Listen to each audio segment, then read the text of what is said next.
Hi, and welcome to part 3 of our workshop series, Food as Medicine. I'm Lynn O'Neill, and today we will be talking about making changes that last and trying to identify and address some of the potential obstacles that may come up in trying to make healthier changes. So in looking at trying to make changes that last in regards to diet and nutrition for emotional well-being, there are a few important things that we have to address. And these are understanding how change works, identifying obstacles, and then putting a plan into action. So I'd like to start with just this quote that I think is really important in our journey to making healthy and lasting changes. That for many of us, the price of doing the same old thing is higher than the price of change. And so today we're going to look at some of the things that make change so hard for many of us.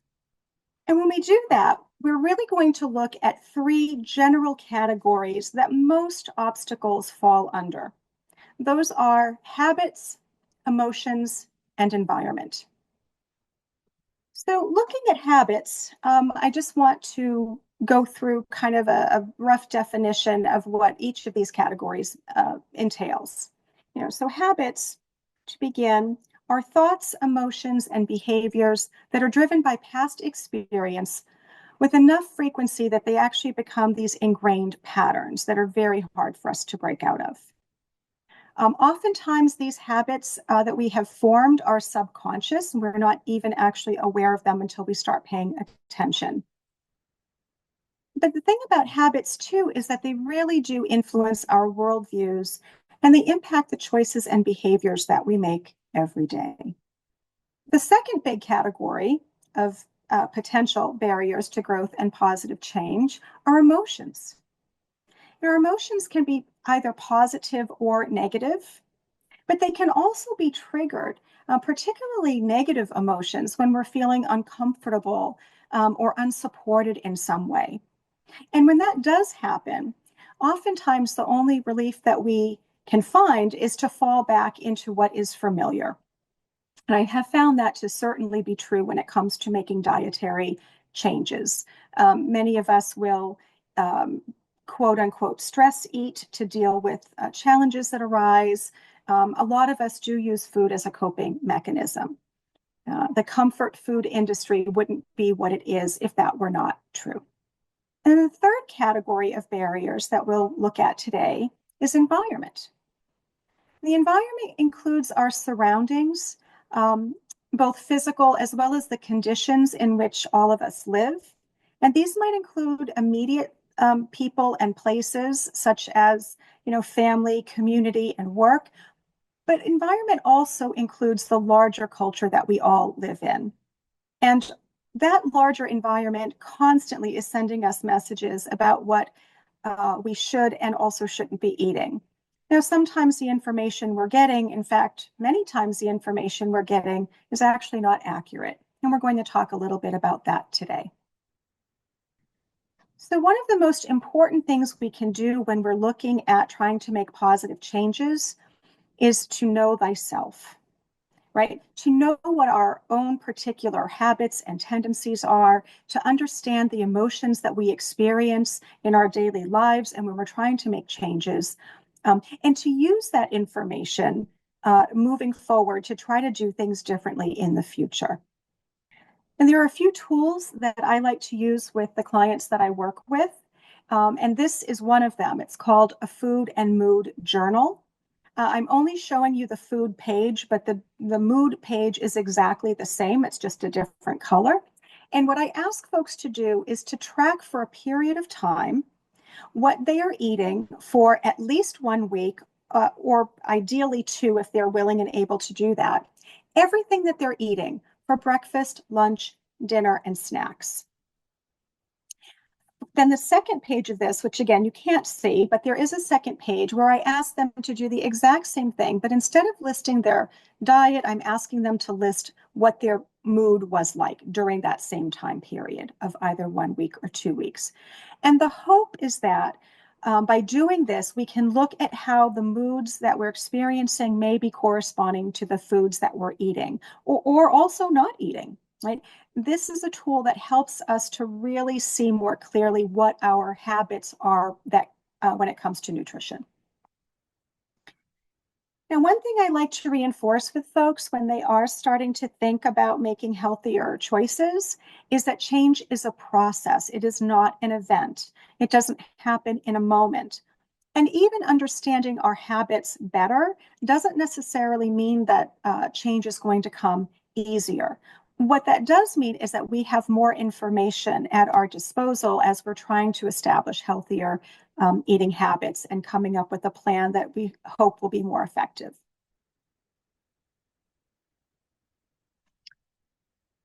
So once we have this information, we can really start to identify what some of the obstacles are for each and every one of us. And as I mentioned, they probably will fall under one of those three categories. Other obstacles that come up a lot, in addition to emotions, habits, and environment, are these obstacles that fall under two categories, both logistical and psychological. Now, logistical obstacles we often don't have much control over at all. These might be things like the cost of food or lack of access to healthy foods. Sadly, there are so many communities where access to a supermarket or farmer's market just isn't readily available. And so that can be a huge barrier for some folks, as can lack of time. We're living in a 21st century, very fast paced time in history. And a lot of folks are working full time, oftentimes multiple jobs, maybe raising a family or going to school. A lot more obligations that people are facing. And so time can be a real constraint when it comes to preparing and eating healthy foods, particularly if you're not used to doing that. If your habits don't include cooking from scratch, or even having the knowledge, which is another logistical obstacle, to what foods to prepare and how to prepare them. The other logistical obstacle I'd like to point out is confusing or inaccurate messages about nutrition in the news and the media. And there certainly is no shortage of information available to us at all times.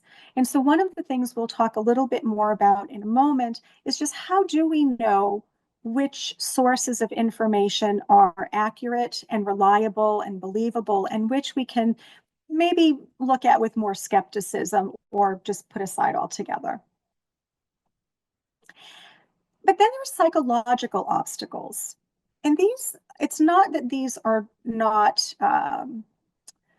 beyond our control. Oftentimes, psychological obstacles are very difficult to overcome. But with a little bit of knowledge and mindfulness and plan, we can sometimes overcome many of these. And these might be things like feeling overwhelmed or having a tendency toward all or nothing thinking.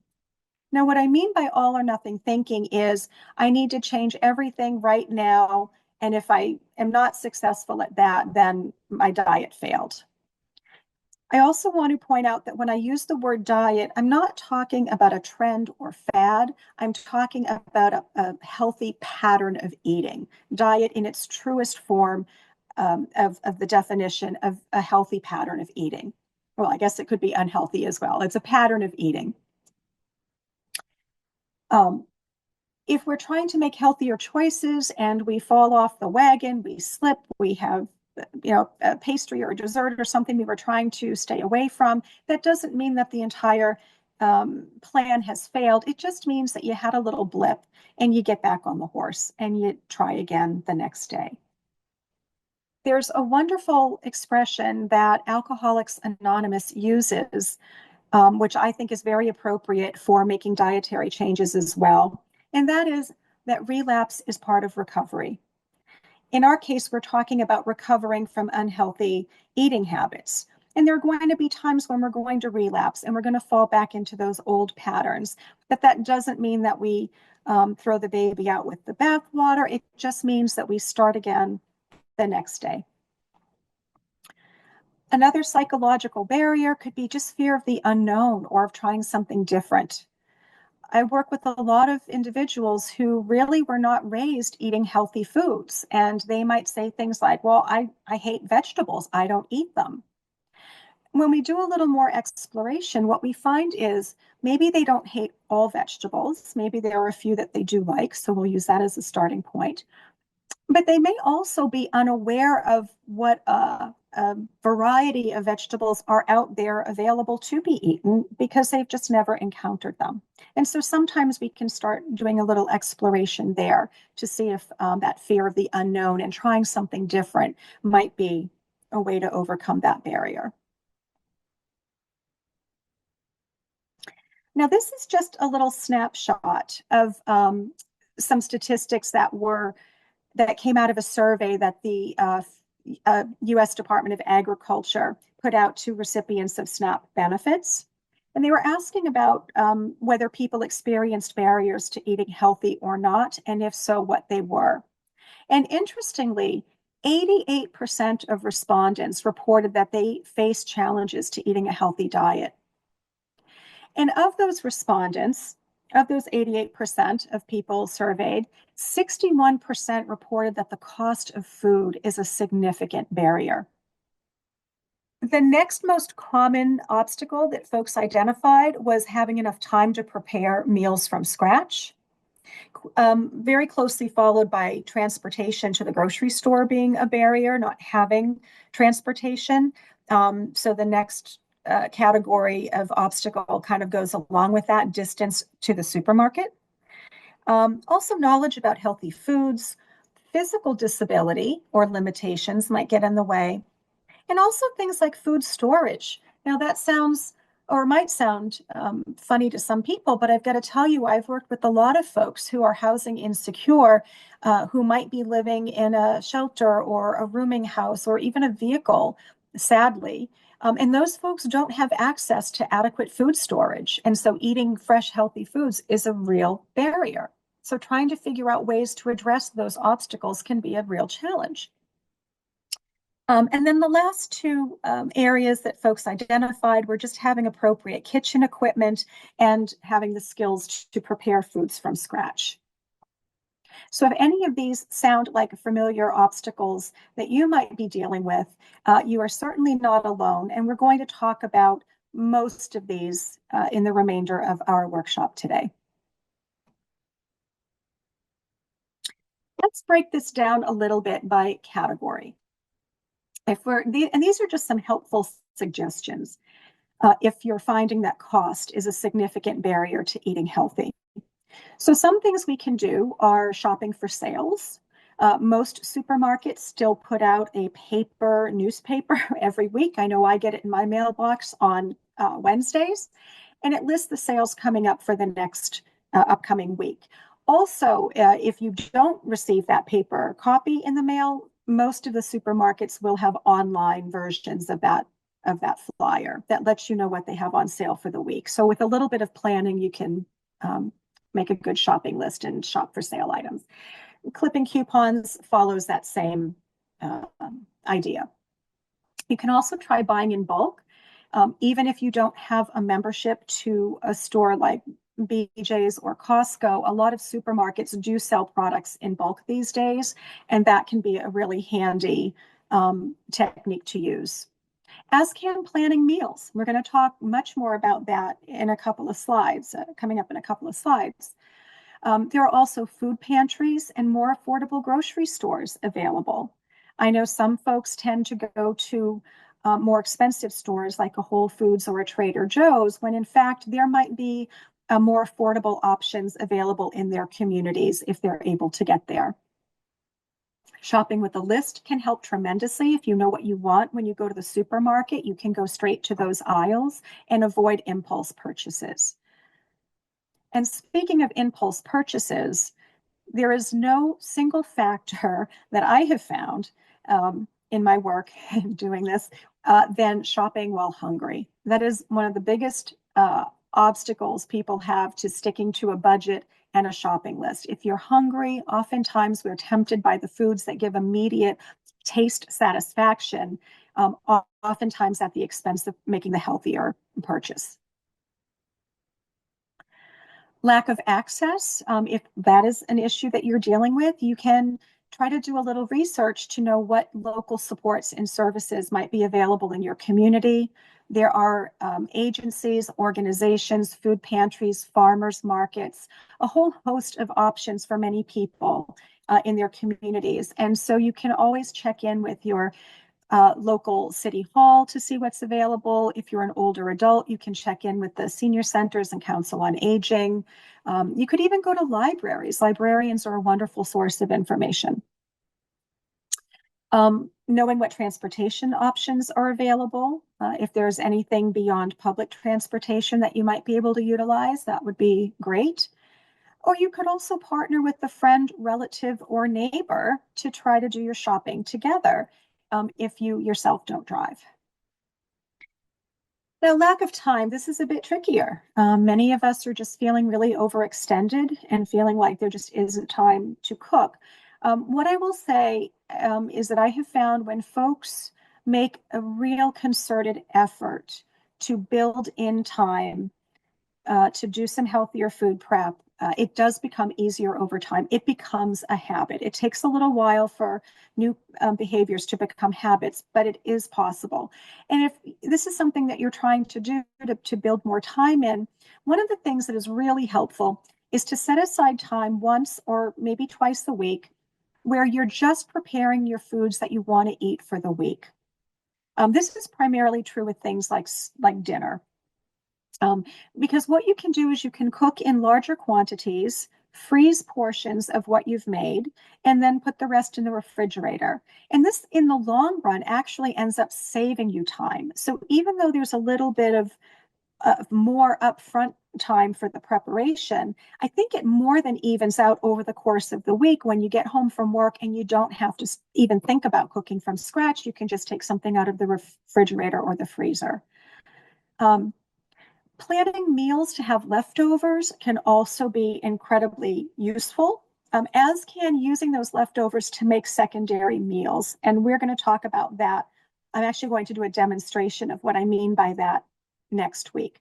But one of the things that I use as a suggestion is buying something like a rotisserie chicken or a whole chicken that you can roast. You know, with the leftovers from that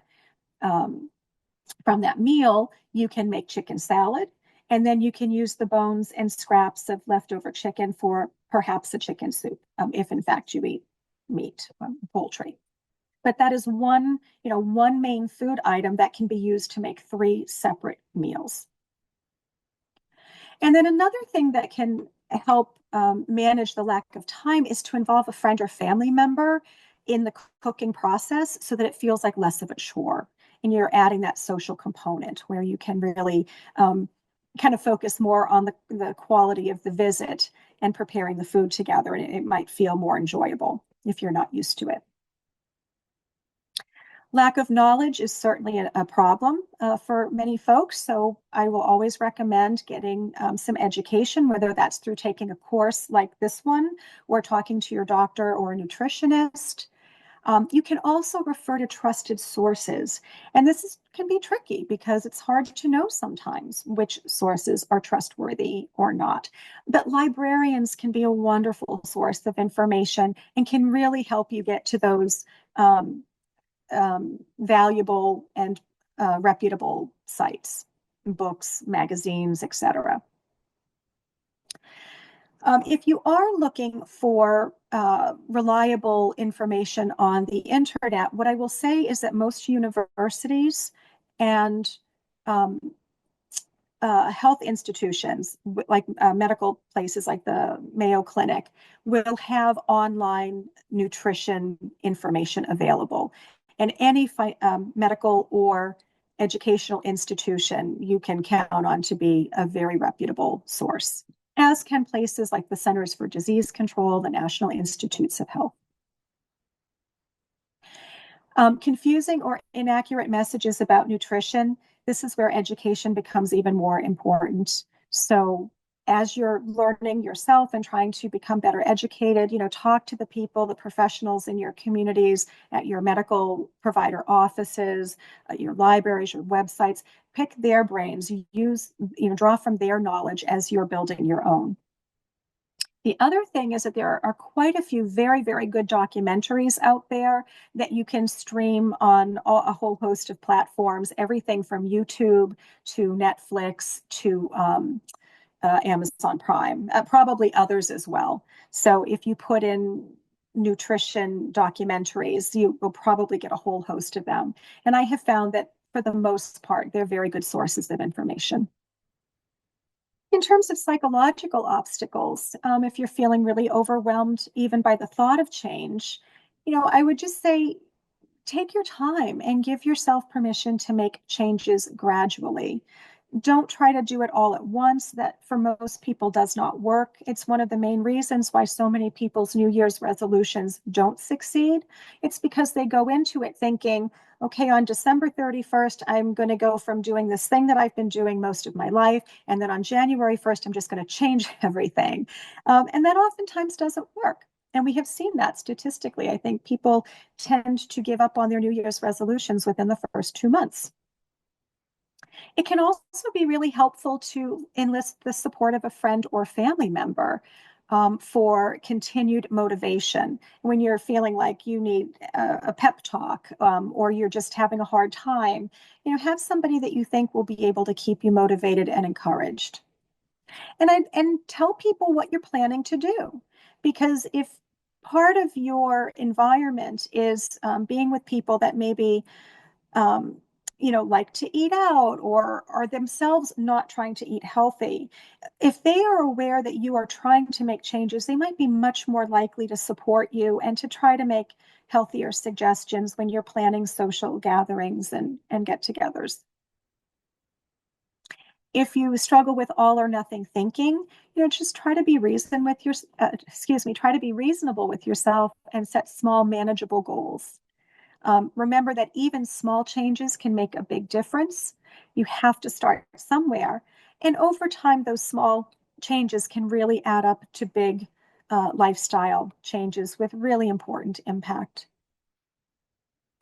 Feeling deprived. Oh my gosh, this is a huge one for a lot of people. Um, uh, Start by adding healthy things. A lot of times people think they've got to give up all of their favorite foods. And while it might be helpful to do some of that, we don't start there. I suggest starting by adding some healthier things to your weekly diet and then slowly over time start decreasing some of what you're eating that might be less healthy. And this again is where the food and mood journal can be very helpful. We can see on paper, the frequency of what you're eating and the changes that you're making. It's a really powerful visual representation that can be helpful. Know your limits. What has worked in the past when you've tried to make changes and what hasn't. And if you know what hasn't worked in the past, you can use that information to plan differently this time. And this is true for any change, whether we're talking about diet or exercise or joining a group, whatever it is, knowing what has worked and what has not worked can be tremendously helpful. And then lastly, I recommend that folks know their non-negotiables. And what non-negotiables are those food items that they just feel like either they can't or they do not want to give up. I never tell someone you absolutely have to stop eating everything that you enjoy. What I will say is, we try to make these slow changes. Over time, we try to pull back on the unhealthy things. But if there's, something that you feel like you just can't do, then we'll put it aside and we won't even talk about it. For a surprising number of people, that is ice cream. That's not my thing, but it is what a lot of people feel like they have a hard time giving up. So I'll usually say we're not even going to talk about ice cream right now. Let's see where we can add healthier things to your diet. And then fear of the unknown. As much as you can, please just try to be open to new information and to trying new things. And I do appreciate that can be scary, but we have to start making small steps towards bigger changes. That has to start somewhere. And Oftentimes that has to include doing things that are maybe a little bit uncomfortable and unfamiliar at first. But again, over time, those things are going to become more habitual. You can get really creative in preparing foods that you already like. If there's one or two vegetables that you like, okay, how do you prepare it? And are there other ways that might jazz it up a little bit? Can we add some other, vegetables or whole grains or something to it that would make it a little healthier and also get you trying some new things? Slowly begin to try new foods. And just remember, knowledge is power. So the more you know about the foods that are out there and about how to prepare them, the easier over time these changes are going to be. Now, there are some tips that can help address multiple barriers at the same time. And this has been, I have found this to be particularly true with things like cost, knowledge, and time efficiency. One of the most powerful things people can do, and it will address all three of those areas, is to shop the perimeter of the store. And let me show you why. This is a layout of a typical supermarket store. And if we were in person, I would ask people to let me know what they are observing in this plan. But because I can't do that, I'm just going to have to tell you that the perimeter of the store encompasses, that's where all the healthy foods are. That's where all the fresh, whole foods are. I mean, in addition to things like the pharmacy and flowers and so forth. But this is where your fresh produce is, your fresh bakery items, dairy, your meats and poultries. They're all in the perimeter of the store. And if you look here, what is in the center of the store? It's all your packaged, highly processed foods that are rich in saturated fats, sugars, and sodiums. So that's where you really want to minimize as much as possible what you're buying in this middle section of the store. And I again appreciate that there are going to be things you're going to need from there. Some folks really can't afford to buy fresh produce, so I will suggest trying to use frozen items or even canned vegetables, but just make sure that you're rinsing them very, very well before you use them. Those are in the middle of the store. Pastas are in the middle of the store. If you can buy whole wheat or even some of the kind of healthier choices like cauliflower pasta, they even make pasta out of edamame and all kinds of different healthy things now. But those are in the middle of the store. But if you have a list and you know exactly where you need to go for those non-perishable items, you're going to be much more inclined to stick to your shopping list, which will save you money, it will save you time, and it will help you to not eat as many unhealthy foods. So as you can tell, planning ahead can be incredibly important. In fact, I would say it is necessary if eating in a healthy way is something that you're new to. But there are tools that can help you to do this. I share this with the clients that I work with. And what I ask them to do is create a weekly menu of what they would like to cook for the week. And I do break it down Monday through Sunday, but it's not imperative that you stick to what you wrote down for Monday and Tuesday and Wednesday. It's just the things that you know that you want to cook at some point throughout the week. It's 7 meals that you want to plan for breakfast, lunch, and dinner. And then what you do is you check your cabinets and your freezer and you see what items you already have in order to make each of these things. And if you're missing an ingredient, that's where you put it down on the shopping list. Again, you're checking, which is part of the planning ahead, to make sure that you're not duplicate spending and buying items that you already have. And you're also making sure that you have all the ingredients that you do need so that you're more likely to follow this plan over here. So this weekly food menu / shopping list can be incredibly helpful to folks. When you're shopping, we're going to revisit some of the information we learned during week 2. In addition to shopping the perimeter of the store, it's really important to make sure that we're increasing certain, eating as many of certain foods as possible and decreasing as many of others as possible. And these were the things that we actually did talk about in week 2. So we want to avoid highly processed foods high in saturated fats and added sugars. And we want to increase foods that are rich in omega-3 fatty acids. Those are the healthy fats. Foods that are high in B vitamins, anti-inflammatory foods. And if you follow the principle of eat the rainbow, you should be fine with most of that. But there are, some barriers to following these guidelines as well. Sadly, gosh, barriers everywhere, but we do have ways to overcome them. Beware of deceptive marketing and read your labels. A lot of folks don't know how to read labels. So I've included, I think, 4 nutrition labels from common products that you will find in the middle section of that store. Now, again, I'm not saying don't ever buy them. I'm just saying know how to read the labels so that you know what you're getting in terms of caloric intake, fat, sugar, and sodium. So the first one is a granola bar, common brand. It's called Kind, and this is oats and honey. And what I suggest is, first let's look, all right, there are 150 calories here. And how many of those calories come from fat? Well, there's 5 grams. And this says that's only 6% of your daily recommended allowance. So that's not too bad.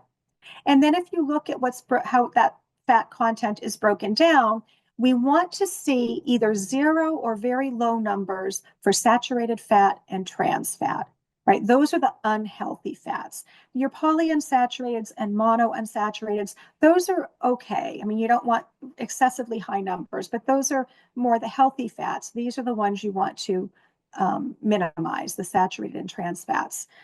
So this actually isn't too bad when it comes to those. It doesn't have any cholesterol. Wonderful. Sodium, not great for you. You can't tell from this image, but these bars are teeny tiny. But even there, it's not horrible. The sodium content. The sugars are a little high for such a small food item. So again, this is not a horrible food, but I would just implore you to really look at it so that you can keep track of how much of the sugar and sodium and fat you're ingesting so that you can keep track of it throughout the day. The other thing to notice about this is that the total sugar is 6 grams, but that also includes 6 grams of added sugar. So this is really all artificial sweetener that's been added. So this is where deceptive marketing can come in, right? Here we have a product that's called Healthy Choice. It's the biggest writing on the can. The next biggest writing says 6 grams of protein. And who wouldn't think that that's good? It also says it has low caloric intake. What does it say? No calories. No, 110 calories, sorry. And it's touting a low sodium content. But let's look at the fine print here. Below sodium in little tiny letters, what does it say? It says per serving. Why is that important? This can is under 2 cups, right? It's 15.9 ounces. So it's not even 2 full cups of soup. Each cup is 8 ounces. And so this can allegedly has 2 servings in it. Now, I don't know many people who eat half a can of soup for their lunch or dinner meal. So all of these numbers here on this label are going to be per serving. So if you, in fact, are like most of us and you eat the entire can in one sitting, what you're basically doing is you have to double all of these numbers in order to get an accurate sodium, caloric count, trans fats, and so forth. And again, in general, this doesn't have a lot of, trans and saturated fats. Caloric intake is pretty low, but now the sodium becomes a much bigger problem. Okay. The other problem with this is that it's loaded with preservatives, dyes, and food additives. So I love to give rules of thumb. I don't expect people to look up each ingredient, but what you do want to try to aim for is when you're eating processed foods, you want to see fewer than 5 ingredients if possible, and you want to make sure you know what they are. So the rule of thumb here is if there is an ingredient that you don't know what it is, and you wouldn't find it in your, grandmother's cabinet, it's probably a highly processed ingredient, food additive, or dye that should be minimized or avoided if possible. And of course, if you want to look up what those items are, you can. You might be surprised to find what they actually are and what we're eating. This is another example of a common food item that many people would probably think is quite healthy. And this is why I say misleading and not inaccurate, because it says it's got whole grains and that's heart healthy. That's true. It does have whole grains, which is healthy, for cardiovascular health. It also says it's an excellent source of fiber. Also true. It is a great source of fiber.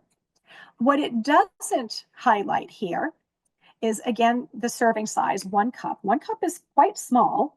If you have a measuring cup at home, just look at that. Most people don't eat just 1 cup.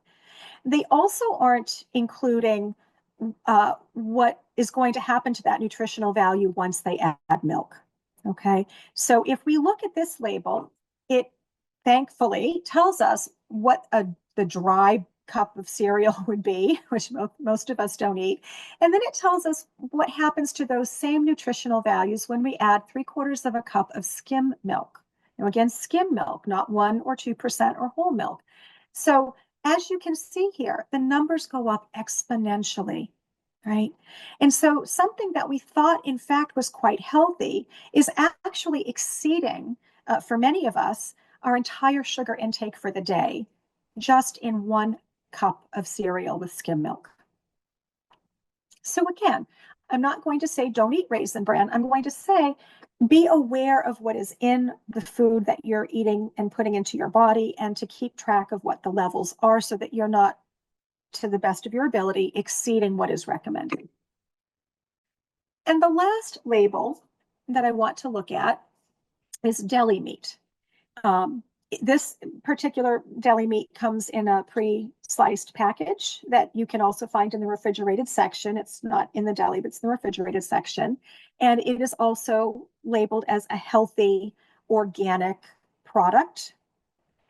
It does have low caloric intake. It has low saturated fat. It has, I think this says no trans fats, so that's all good. What we have here is sodium again. And this is what you're going to find over and over, is that you're going to find the sugar and the sodium contents to be surprising and perhaps misleadingly labeled. Now, this doesn't seem horrible at first glance, right? Sodium, only 11% of the recommended allowance of sodium for the day. But I want you to look here again at the serving size. This is per every 2 slices of turkey. Now, the slices are very thin. Most people don't only put 2 pieces of turkey on their sandwich. And this also doesn't include all of the other things that are going to go on that sandwich, right?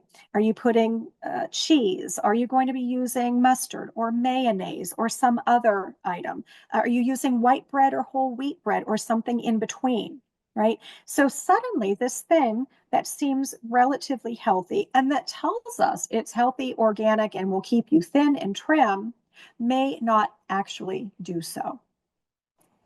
So again, just be aware of the content of these kind of concerning ingredients as you're shopping. So in summary, tips for making lasting lifestyle changes. Know your habits and the potential obstacles you may encounter and plan for them. Your goals should be specific, measurable, achievable, and realistic. Don't expect to overturn a lifetime of eating habits overnight. It takes time. For most of us, it is a process, not a moment in time. Try to enlist a friend or family member if possible, to make changes with you. But if they're not willing, to at least be supportive of you in your efforts to make those changes. Try to avoid all or nothing thinking. And remember that even if you have a misstep, which is the next tip, don't be discouraged, right? We all make missteps. You just start afresh the next day, maybe even the next meal, right? You have an unhealthy snack, try to make up for that at supper time. And probably most importantly, as you're trying to make these changes, is to be patient with yourself, because change does take time if, in fact, you want it to last and be a lifetime practice. And this is where I think the psychological influence of eating habits can be so informed and important, because the way that we think and look at things can really inform the behaviors that we engage in. And if you change the way that you look at things, then the things that you look at change. If you believe you can make changes, you will be much more likely to make those changes. If you're open to trying new things or new ways of cooking, then you're going to be much more likely to continue doing those behaviors. And over time, some people find this shocking, but when some folks make this change over to eating healthier, they actually find that they enjoy those foods more, and that when they do slip up and they, eat something that they're trying to avoid, they actually don't enjoy it as much because our taste buds change, right? So it's not just the psychological that changes, although it is incredibly important. We have to believe in ourselves. And I will leave you with that for now. Please join me next time when we put all of this information together, and I am going to demonstrate how to make 3 dishes, a main dish, a side dish, and a simple healthy dessert using some version of all of the same ingredients, so that we cut down on cost, food waste, and find a way to prepare some things that is both healthy and tastes good. I look forward to seeing you next time. Thank you.